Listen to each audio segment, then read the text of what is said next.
Bon, là, le troisième stress que nous allons voir, c'est une variation de température. Pour ça, la direction que la réaction se dirigera va dépendre si nous avons une réaction exothermique ou endothermique. Donc, n'oublie pas, une réaction exothermique, c'est là où on absorbe de l'énergie. Tu peux aussi considérer cette énergie comme un réactif, tandis que pour exothermique, on va libérer cette énergie et ça peut être considéré comme un produit. Donc, dépendant de quel genre de réaction, ça va déterminer si ton énergie est réactive ou produit et ça va donc affecter la direction que l'équilibre va se déplacer. Bon, alors, si on parle d'une réaction exothermique, l'énergie est un produit. Ce que vous allez voir, pourvu que vous avez l'énergie sur le bon côté, le changement va être semblable à un changement de concentration. Donc, exothermique, énergie est un produit. Si on augmente la température, on est en train d'ajouter de l'énergie, d'ajouter un produit. Il y en a trop. Pour diminuer cette quantité-là, on doit réagir les produits, former des réactifs. Donc, on va diminuer cette quantité-là, augmenter les réactifs, aller à la gauche. Et l'opposé, si on diminue la température, on est essentiellement en train d'enlever de l'énergie. Donc, ça veut dire qu'on a besoin de remonter cette quantité-là. La manière de faire ça, c'est de créer des produits, former plus d'énergie aussi. Bien, former l'énergie, ce n'est pas le bon terme, mais en tout cas, relâcher plus d'énergie, on va dire. Là, pour la réaction endothermique, puisque l'énergie est un réactif, tu vas voir essentiellement l'effet inverse. Quand même, on fait un changement opposé au stress. Donc, ici, dans ce cas ici, la réaction ici, si on augmente la température, on est essentiellement en train d'augmenter le montant d'un réactif.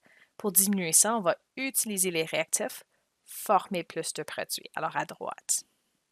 Et même idée, si on diminue la température, nous avons perdu un peu de nos réactifs, il faut en recréer. On va utiliser des produits pour former plus d'énergie pour remettre ça au niveau que ça devrait l'être.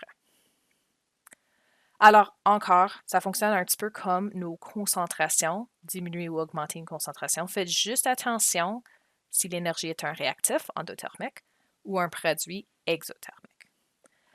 Un autre petit caveat avec les changements de température. Alors, on avait discuté le fait que la constante d'équilibre est dépendante de la température. Donc, si on change la température, on va aussi affecter la valeur de Cossé. Donc, les rapports de produits et réactifs ne seront plus pareils. Donc, si la réaction doit se diriger à la droite pour régler un changement de température, ça veut dire qu'on va créer plus de produits. Alors, on a plus de produits qu'on devrait avoir. On a utilisé les réactifs pour faire ceci. Si on a plus de produits divisé par le même montant, moins de réactifs en fait, la valeur de Cossé va aussi augmenter. Puis, l'autre sens, si la réaction se dirige vers la gauche, nous sommes en train de produire plus de réactifs, donc moins de produits, plus de réactifs dans le dénominateur. Avec ça, on va diminuer la valeur de Cossé. Donc, uniquement un changement de température va affecter la valeur de Cossé elle-même et voici les deux manières que tu pourrais changer ça. Bon, là, avec ça, on va voir un autre exemple. Alors, on va voir un autre système de gaz. Encore l'idée étant qu'au moins un des gaz a une couleur, l'autre pas autant. Donc, notre réactif est incolore. Le produit est rouge environ, mais brun foncé un peu plus. Lorsque tu es à l'équilibre, tu as un mélange de brun et d'incolore, alors tu as un brun plus pâle. Alors, si on chauffe ou refroidit ça, on augmente ou diminue la température, ceci change l'énergie, on peut voir la direction que ça va se rendre, cette réaction ici. Bon, alors là, pour montrer un exemple de ça, je vais retourner à la vidéo avec la petite chanson que j'aime.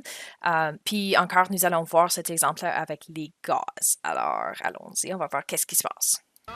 Next, we will try to determine if an equilibrium is exothermic or endothermic. The equilibrium we will study is the equilibrium N2O4 in equilibrium with NO2. N2O4 is colorless while NO2 is brown. We'll observe this equilibrium at three different temperatures. At a high temperature, at room temperature and at a low temperature.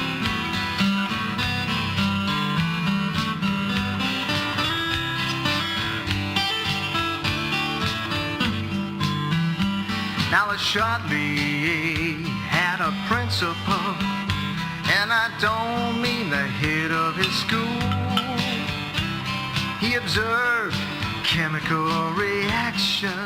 As observed by the increased intensity of the brown, increasing the temperature shifted the equilibrium to the right.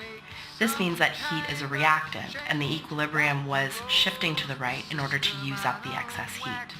This was confirmed by the decrease in temperature when the equilibrium shifted left, trying to replace the heat that was lost. Therefore, the reaction is endothermic, and the delta H is greater than 0. Dynamic equilibrium, when the rates of two opposing reactions are the same. Dynamic